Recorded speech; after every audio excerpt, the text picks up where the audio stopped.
Defense operators are being asked to manage a sophisticated array of technology and data signals in larger volumes than ever. Militaries and defense personnel are rising to meet the challenge with advanced AI solutions powered by Microsoft. At the core is a trusted and secure digital backbone that extends the hyperscale cloud to the tactical edge, protected by our comprehensive cybersecurity solutions and AI tools. Microsoft's industry-leading AI can help organizations to reduce the cognitive load, achieve digital advantage, and deliver comprehensive, secure capabilities that can empower militaries, improve operations, and protect national security every day. Excellent. Well, good morning. I would like to begin our session on the race for technological advantage by thanking our panelists for joining us. Please allow me to introduce Dr. Angel Smith, representing Microsoft, Wes Green, representing Invisible Technologies, Martin Soltau, representing Space Solar, and Osamu Kobayashi, representing the Japan Science and Technology Agency. We're so looking forward to this conversation. We have decided to take this topic through two key lenses. One of them, we're going to spend some time examining the relationship between the public and private sectors, where we are now and where we need to go in order to keep up and win this very important race. And we're also going to spend a bit of time looking at how to harness the robust energy of working together as allies. We respect sovereign, of course, national policies, but we also recognize that there's so much we can do when we work together, especially in a software-driven world. Wes, may I start actually with you? We often, when we talk to industry leaders in the tech sector, we often hear quite a bit of complaining, grumbling about the fact that government doesn't quite understand cutting-edge technologies as well as they should. But you have shared with me that in your recent conversations as you bring Invisible to the public sector, that some of these government leaders are actually starting to ask the right questions, really getting curious about how to use best-in-class AI solutions that corporates use. Can you expand on that and tell us what you're seeing in the field today? Sure, thank you for that. I really appreciate it, Elizabeth. It's been an interesting term for me. I've been doing public sector work now for about 28 years. And in that time, we often talk about what are the barriers to getting into public sector? And oftentimes, a lot of these discussions start out with, are you cleared? Is your platform gone through all of these various regulations? Are these different things? And it actually becomes quite a bit of a challenge and a bit of a moat to being able to bring high-speed innovation into government organizations. But more recently, and in the last year, as we've watched AI really come to the forefront in some of these discussions, I'm now having discussions where when we sit down and we talk about supply chain and logistics, those are two great examples and use cases for it. They don't start out and say, Wes, what is Invisible doing with the government right now? They say, what are you doing in top retail organizations? Are you helping out organizations that might be in like the food delivery business or things like that? Organizations like DoorDash, Grubhub, things of that nature, commercial. They want to know what are these solutions for how do you get across the entirety of that supply chain and logistics network at speed, because those companies are having to deliver bottom line revenue targets really fast and they want to see constant growth and innovation.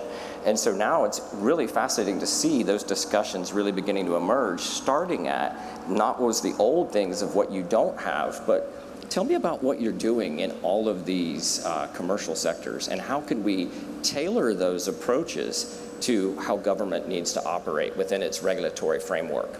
So interesting and encouraging. Can I come into you, Martin, in your field, in the cutting edge of space technology? You've shared with me that you often notice government leaders and policymakers still see so much of this technology as science fiction.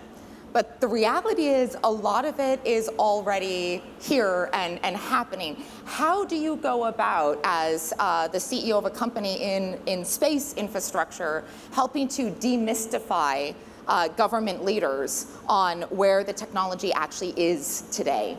No, thank you, Elizabeth. So indeed, so Space Solar is a small startup based in Harwell in the UK near Oxford.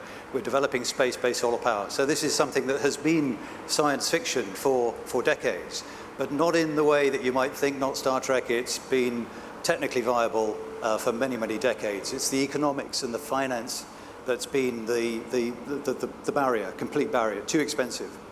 And so this was quite a challenge to have those conversations with government, but we did a big techno-economic study. I became convinced about 6 years ago that the unlock had happened for large-scale infrastructure in space, along with many other people in the sector, by the way.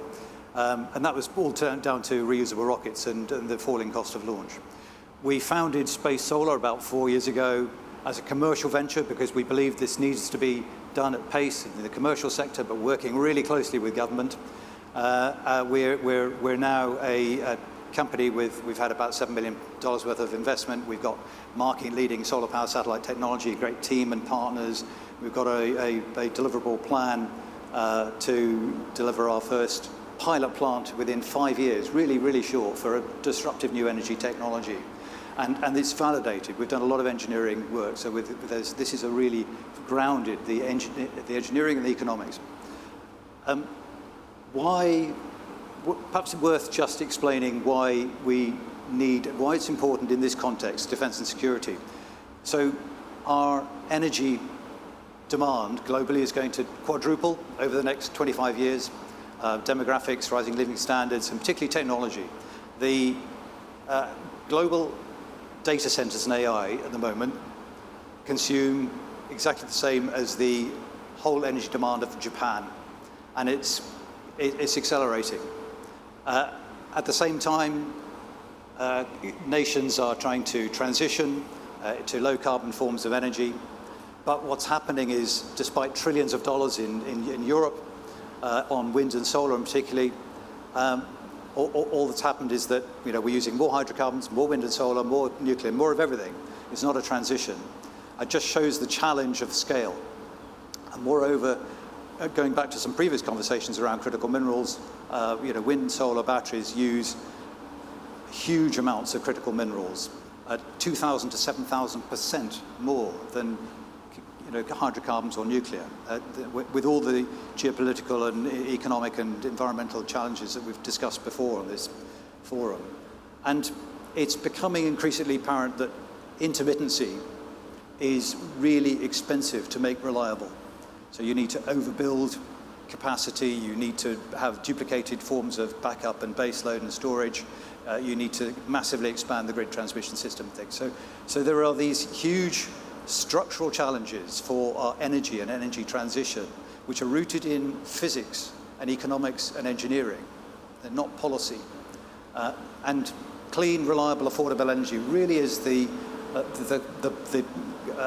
of barrier or the bottleneck to prosperity.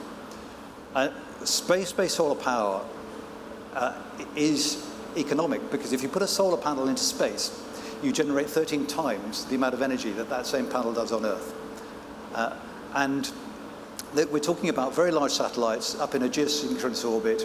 They harvest the solar energy, convert it to microwaves, and we're using phased array technology, beam it down to Earth. And you get 24/7 gigawatt scale, all-weather energy, baseload, which is what we need. It's also dispatchable, so it interoperates really well with the intermittence, and it's exportable. So with a because you see third of the Earth's surface from geosynchronous, you can export it wirelessly, game-changing. It's safe and secure and scalable. It's got a very low carbon footprint, and it uses 1,000 times less critical minerals. So this is disruptive technology that can directly address these real structural challenges. And I think the exciting thing is that repeated studies, independent studies, have shown this could be the cheapest form of energy as well. Why why now? I mean, it's really all about reusable rockets have brought the cost of space launch down, and combined with the economics of these latest designs and advancing kind of technology in PV and so forth is really. And if I may just finish on the importance for this defence and security aspect. I love the Minister's phrase, economic security. It's certainly energy security is really vital. Energy sovereignty. Japan imports 90% of its energy. And this has got a huge economic growth play. You know, we've got massive debt in the Western world. We need to have lower energy costs, which underpin everything, and these new disruptive technologies. It's going to have important dual-use capabilities. And I think China has got a policy-led program for this. Do we want China to be leading in this incredibly disruptive, capable technology? Question for us all. It's going to really deliver partnerships. And finally, maybe a triumph of hope over experience, but this is going to democratize energy access for all nations, and that could be a stabilizing force for good. So exciting, Martin. Let's stay, Osamu, on this theme of the public and private sector working together. You, of course, liaise directly with the Japanese government here. Tell us your view as to how the work that you do in government, in research, in policy, helps to send and shape a demand signal to the private sector. Okay, Elizabeth, thank you very much for your question, and thank you very much for having me to this very, important panel, and very much honored to be a panel together with these, distinguished members. Yes, actually, yes. You gave me a very tough question because, from my, career, you can see I am the, international cooperation person, and I'm not the academia industry cooperation person, but. Because, yes, as for JST, yes, we are also supporting those kind of activities, and I'd like to make my best effort to answer your question.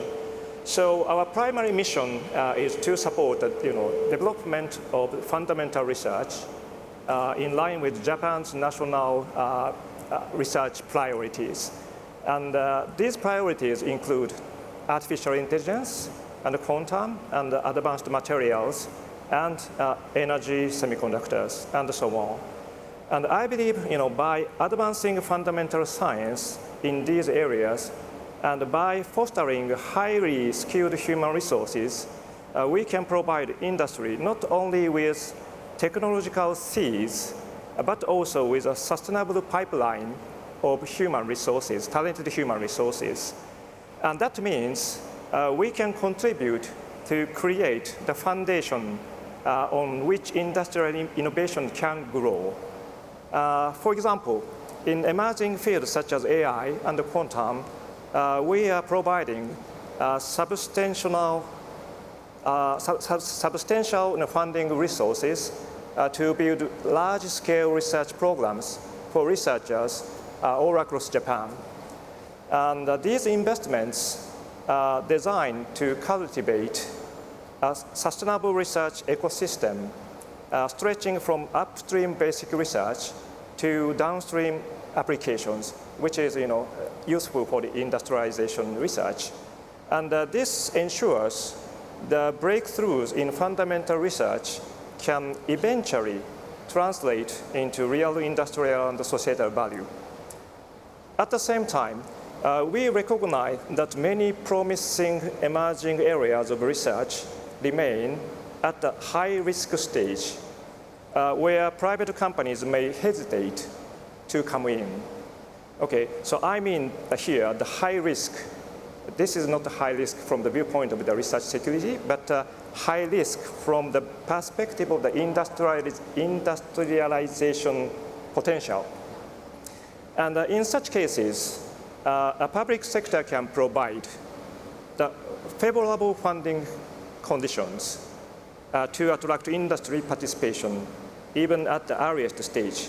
So it is like the pump priming the water, not water, the money. I mean, yes. And this will reduce the barriers for companies and encourages collaboration between academia and the industry from the beginning.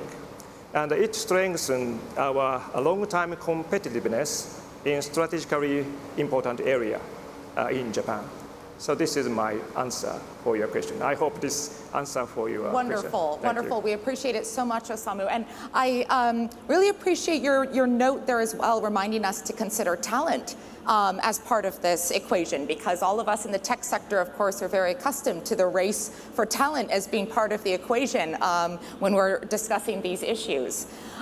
Speaking of our sector, so many leading companies are based out in the West Coast. And I've certainly noticed, Angel, in my home state of California, a huge shift recently in interest in tech companies getting involved in asking about how it is that they can participate in the defense tech space.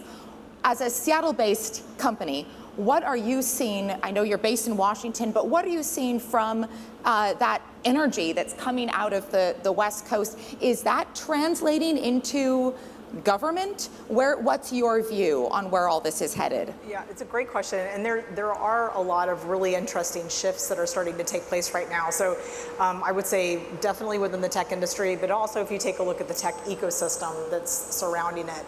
But it's not necessarily just in that same space. We're also seeing these really interesting partnerships that would be, 5 years ago would have been super non-traditional things, and I'm going to super generalize and put them into three major buckets. You kind of have the traditional defense industrial-based companies like the BAEs, the Lockheeds, the Northrop Grummans, who are starting to really leverage that tech sector to try to help them close the gap between hardware and the future of where the technology is going. You've got these other companies that are maybe digitally native hardware companies, like Aterion, Anduril, some of these other companies that are just kind of digitally native at their foundation. And then you start to see these other digital native small ISV companies that are starting to bring really interesting technology that are jumping in and using the cloud, the tech sector, the cloud-based companies specifically to kind of take all of their products and services to the Department of Defense and other ministries across the world that can bring real value immediately in a way that maybe a large major defense acquisition program will take a little bit longer to deliver. So the positive side of it is the tech is there. The positive side is that I think the industries are really, really ready to adopt. The dirty side of it is I don't know that government is necessarily moving at the pace that's commensurate with the threat that we see knocking on our door. I think we see that bureaucracy still kind of outweighs the adversary environment, and I'll be honest with you, I think that in my humble opinion, I think our adversaries are kind of counting on this lag. They're counting on the bureaucracy in a way that I don't know that we've completely and totally started to kind of reconcile.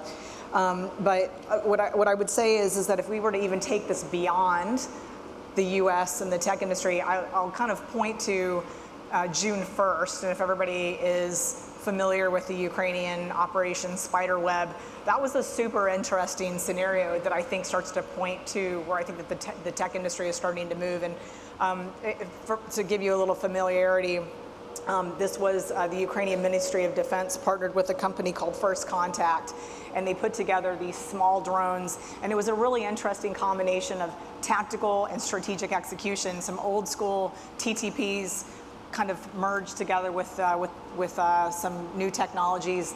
And what we saw was they took, actually the CEO of First Contact actually calls these drones the Mercedes of drones. Why is that an interesting point? It's an interesting point because they're about $600 a copy.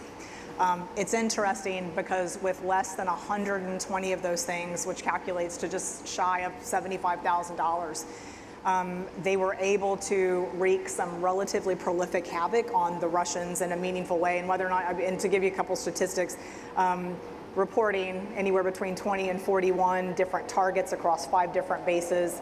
They were able to destroy millions and millions and millions of dollars worth of aircraft, anywhere between 10 and 13 different aircraft for about 75K of hardware. That's amazing. And so I think that that's one of the areas that I do think is starting to drive this merging between industries, but it's also a place that I would love to see government not just see that, but learn from it and begin to actively integrate it. And I know yesterday a couple of the companies brought this up.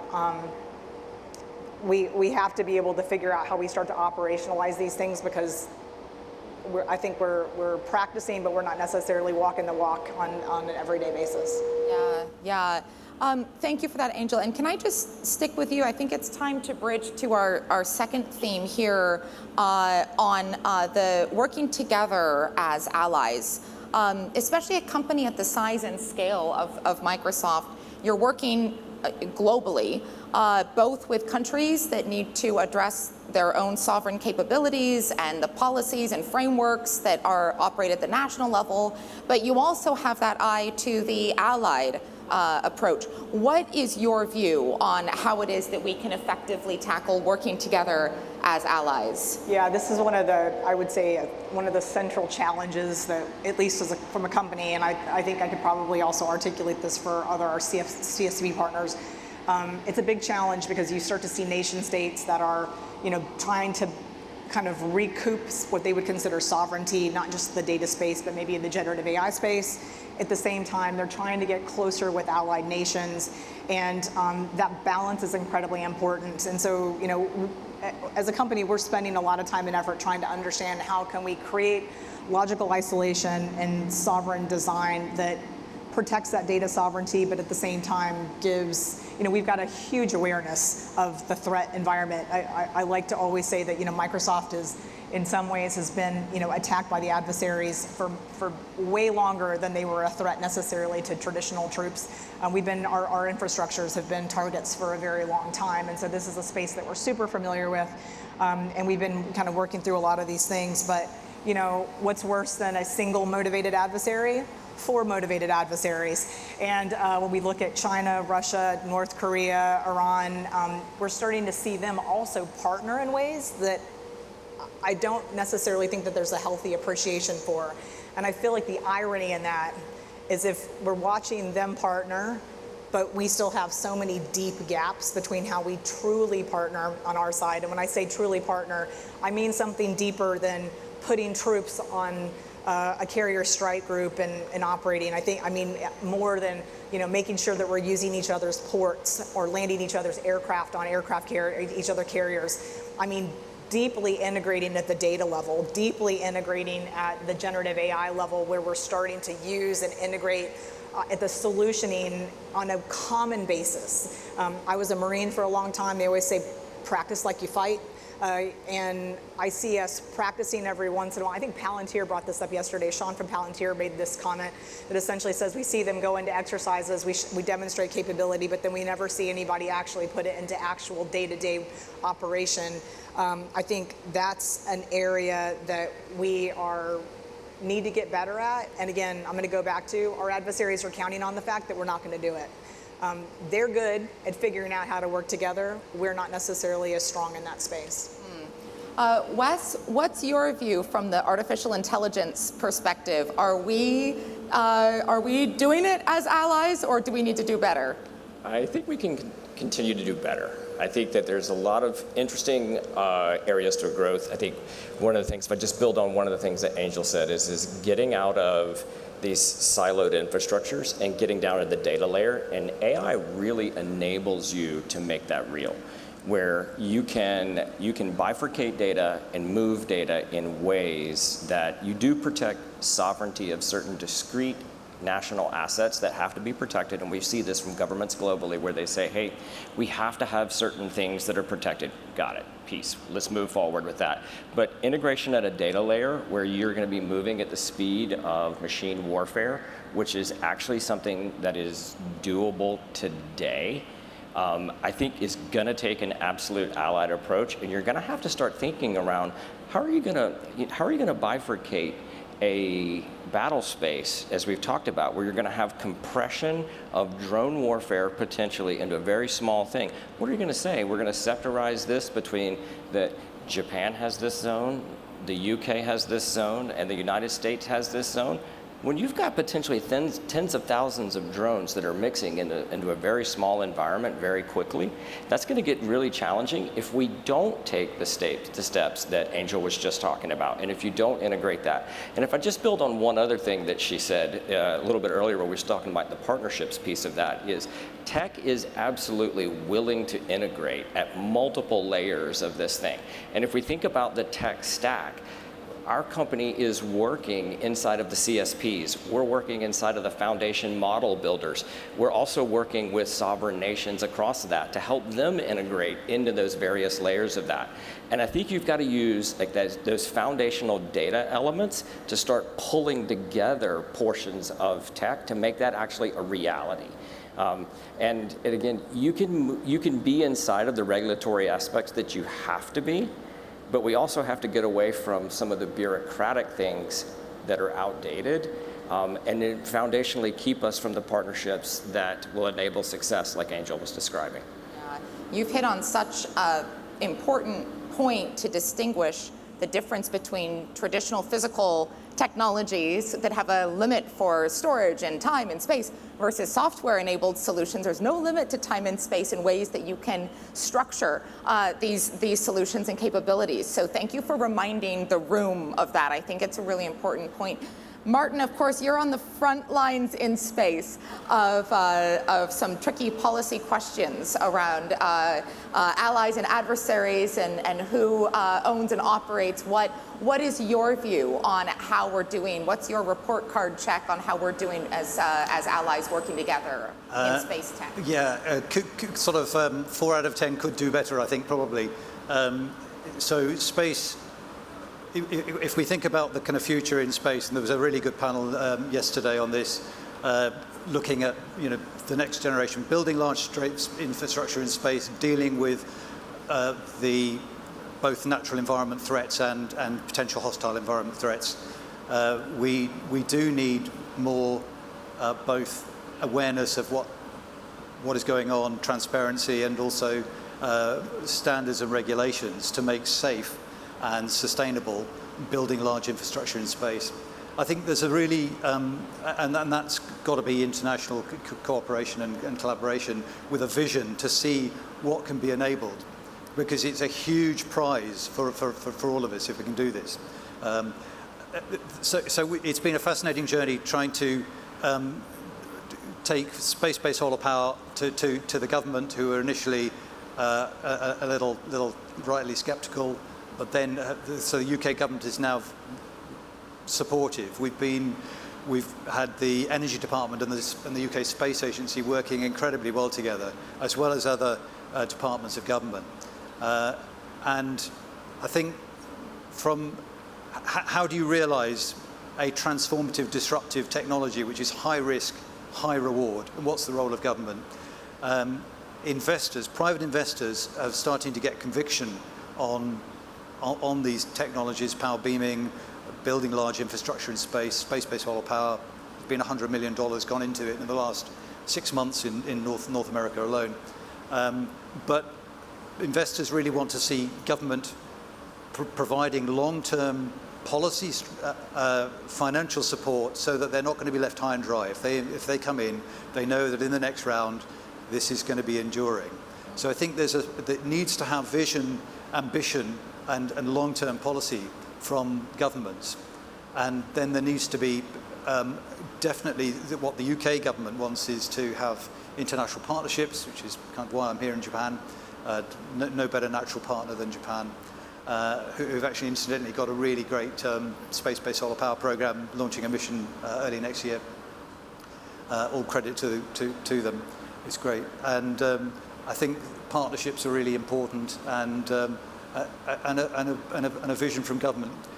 Governments tend to be naturally cautious, but they have the enabling power, as you were saying, to provide both the long-term development of technology that's not commercial yet, which is a really important part, and also the policy and finance, which will help the leverage in huge private capital. Yeah, well, and thank you as well for reminding us about the role that private investment plays in, of course, this space and in our ability to keep a competitive edge. because of course when you're a small and medium business or you're a startup, it's convincing the VCs and the investors to stick with you that are part of the whole equation. Osamu, can I bring you back in as well on the point of our allies working together? We're of course so honored to be guests in your country here. What do you see in terms of the relationship that you're building with some of your counterparts in allied countries? Give us your view on how we're doing. Yeah. Okay. So as the outline of this, panel clearly mentioned, the international collaboration is very much important. And so far, yes, we have innocently promoted the international collaboration to address or to tackle the very global common challenges for us, like very humanitarian things or something like that. But nowadays, yes, we are tackling on the very emerging technologies like AI, quantum, and when we do the collaboration in that field, yes, we have to be very careful. Yeah. So far, yes, we try to collaborate as many as stakeholders as possible, but now we have to choose with whom, yes, we should work. And okay, so that means, yes, we choose the friend, and we have to collaborate with the country who has the same democratic values or same sense of the values or something like that. And sometimes, let me explain something about the concept of the research security now. This is a kind of relatively new concept in our business, I mean the funding business. So, so far, yes, we don't care, yes. The researchers from inappropriate states are involved. Okay, yes, actually in this, conference, many people, clearly mention the name of the country, but I don't want to say the specific name of the country. So let me, call them like inappropriate states. So the researchers from the inappropriate states are involved into the research projects. Now, yes, we have to consider how we can not eliminate, but case by case, take some, procedure for the the data access or those kind of things. We have to do that. And now, as the Japanese government, we are trying to make those kind of procedures, as well as some other like-minded countries like US and the UK. And one example, actually, yes, we had the international collaboration in the quantum technology together with the UK funding agency, UKRI. And actually, during that funding procedure, yes, we took the action from the viewpoint of research security. And we asked the researchers to remove one co-PI from their project because he had the record to work for the institution on the sanction list of the UK. So this kind of thing, yes, we are doing. Mm-hmm. Well, you've teed up very well for us also as we are, quote, choosing the stakeholders and the partners and allies that we'll be working with. We have to keep a close eye on interoperability. Angel, can I bring you in here to help us address this? How, in the age of quantum and AI and cloud and everything that you're so close to at Microsoft, how do we approach interoperability in a way that fits the time and place that we're in? I'm going to kind of dovetail off of a little bit what you were just talking about on the alliances and how we're integrating technology, because I've actually found this to be pretty fascinating over the last probably 2 or 3 years. I'm going to use the AUKUS agreement as an example. We're talking about sharing our most sensitive technologies like hypersonics, nuclear-powered submarines, and a litany of all of our deepest technologies. But when we talk about data sharing, even at something like the secret level, it's like terror goes into nations' faces. I find that to be fascinating that we it's like we want part of it, but we're not necessarily completely ready to commit, sorry about that. I would say that when we think about integration, one of the other things that I would love for us to have a deeper understanding is that we have to be looking at this across all domains of warfare at all times. All too often, we still continue to isolate, land, sea, air, and space to some capacity, but we also like to put cyber into this very niche, offensive, defensive, but what we don't think about on the cyber warfare side is part of deterrence is being deeply integrated with allies at the intimate data level. That's the power of what warfare is going to look like in the future. And when we think about integration, if we're not getting into the weeds with each other's, straight up in each other's knickers whenever it comes to data, we are not going to be able to close the gap, and no kidding, we should all just start to figure out how we're going to operate in a world that is dominated by adversarial behavior consistently. We have to figure out how we get deep, deep, deep on that technical integration. And I'm going to use one example. General Dave Abba, retired two-star out of the Pentagon, used to tell the story about two F-35 pilots, one from Denmark and one from the United States, operating together and doing all their flight planning on WhatsApp. And as everybody is probably like, no way, how could that happen? We've done that. That's our fault. That's government's fault.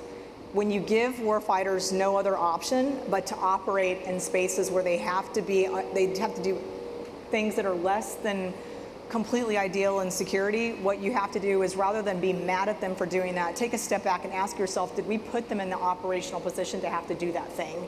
And we did.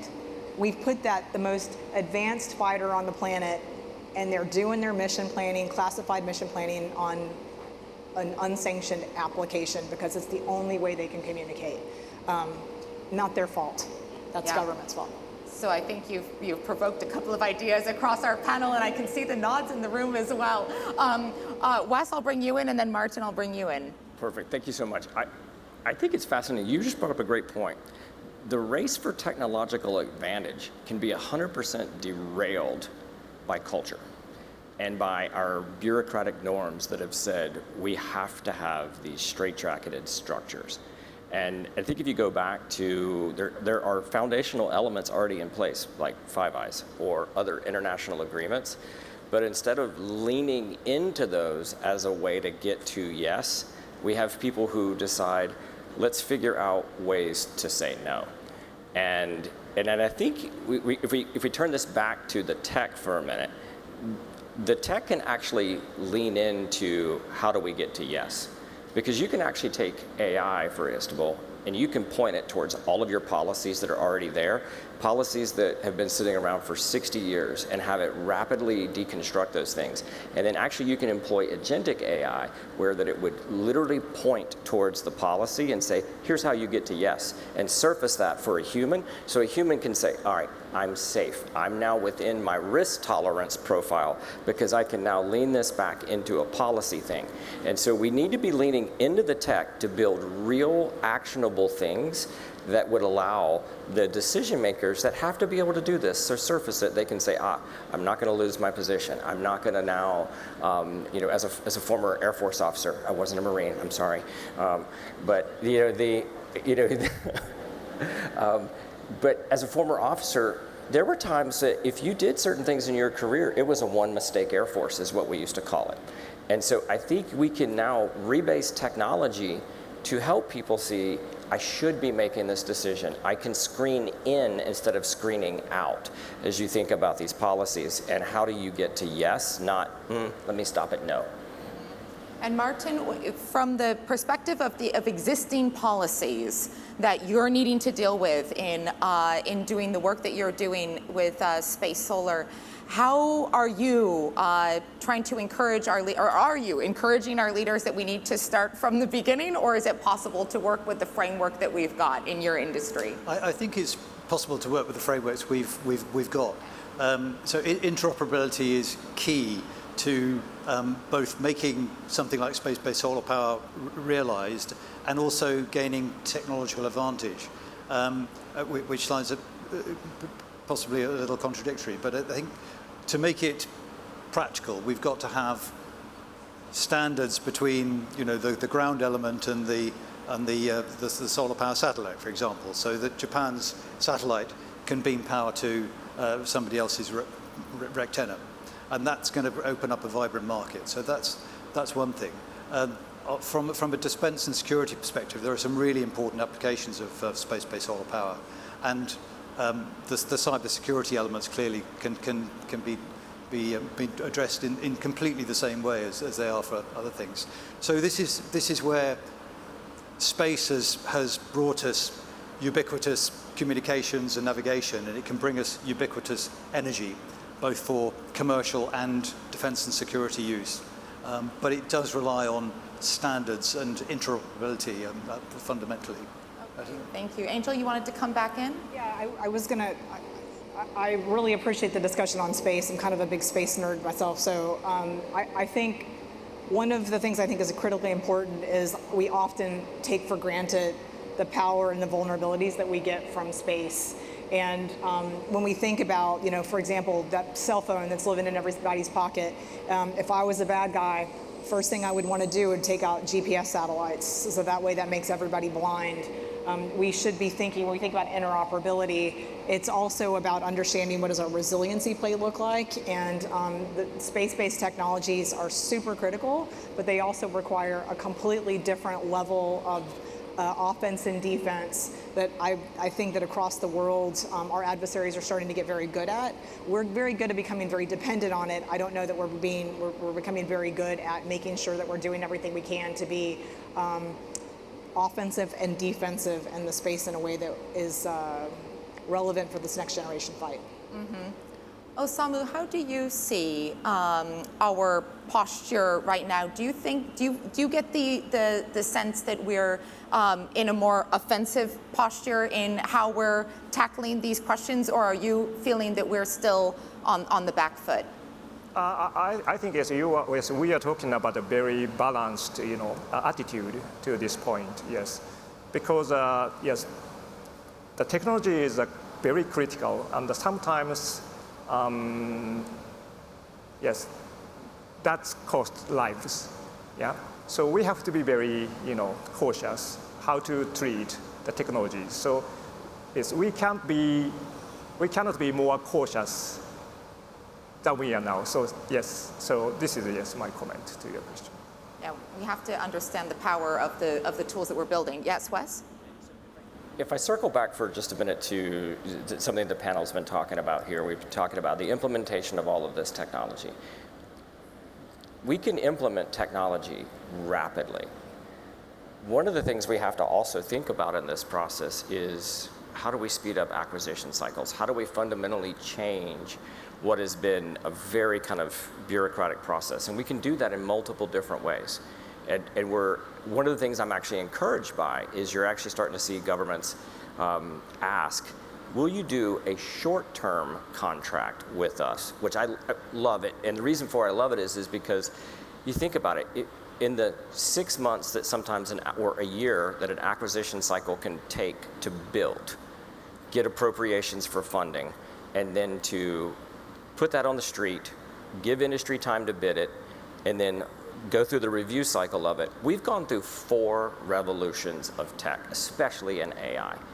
And we've got to get faster at shorter contracts, reducing we talk about kill chains in drone warfare. We've got to talk about like the tooth to tail ratio, essentially the kill chain of acquisitions between when the requirement is developed and when the actual, you know, technology is awarded and moved forward. And so I think there's lots of different ways and lots of different lenses we should be looking at the race for technological advantage. And one of them we haven't talked about is the acquisition cycle, and I think we have to do that as well. Yeah, and Angel, you wanted to come in there? I think Wes's, that point that you just brought up is super interesting, and I'll go back to the Ukrainian example of Operation Spiderweb. I'm going to gather that that wasn't a 10-year acquisition program that they put together. That was probably a few months. There's so many lessons that we're learning, that we could be learning right now, and I'm certainly not saying that we should, you know, throw the baby out with the bathwater when it comes to major defense acquisition programs. But what I am saying is that if we're hitching our wagon to 2030 delivery consistently, that's a wonderful timeline as long as the Chinese, the Russians, the Iranians, the North Koreans are super good with that timeline and they give us enough time to prepare. If they're good with it, we should be okay with that. But if we don't think that they are, then we need to have some type of a backup plan to make sure that we are as nimble as the Ukrainians have kind of been forced into being in a way that has actually brought some meaningful impact to the way that they're fighting. Yeah. We are getting close on our time. Martin, one final piece of advice from you? I think I've got hugely optimistic for the future. I think we need really strong ambition. There's everything to gain for being ambitious in the next generation of space infrastructure and space-based solar power. How do we, question for this fantastic audience is how do we partner and realize the opportunity when our adversaries are pursuing this with very much policy-led program? Fantastic. Thank you all so much. I think ambition is a good note to end on. So with that, we'll thank you so much to each of you, and we appreciate you coming today. Thank you.